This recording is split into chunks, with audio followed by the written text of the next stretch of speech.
नाज़रीन, अवामी न्यूज़ में खबरन जो सिलसिलो जारी है। इन वक्त असीं तव्हांखे खिपरो का खबर ॾींदा हलूं त खिपरो रग खाई थाने जी हद में ओड बिरादरी के ॿिनि धुरनि में जहिड़ो हिकु औरत समेत 2 ॼणा शदीद ज़ख़्मियुनि खे तारका अस्पताल खिपरो आंदो वियो, जॾहिं त ज़ख़्मियुनि पारां ताराबाई भरत वल्द जय ओड साफ़ियुनि सां ॻाल्हाईंदे चयो त असांजो पाणी जे वारे तां मुखालिफ़ धुर जे डॉक्टर जीवत ओड ऐं भमर वारनि सां तकरार हलंदड़ हो, जिन अॼु वॼ वठी असां ते हमलो करे शदीद ज़ख़्मी करे छॾियो। इन्हनि वस वारनि समेत SSP सांगड़ खां जवाबदार गिरफ़्तार करण समेत इंसाफ़ जी घुर कई है।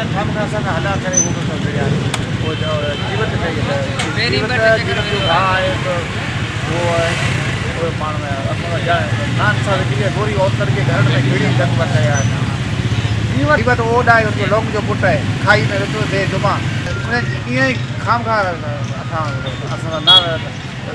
इंसाफ़ी कई है। असां पुलिस वटि विया हुआसीं, पुलिस असांखे रिपोर्ट ॾिनी जे वञी तव्हां हुते इलाज करायो सिविल। हा सिविल में वञी अस्पताल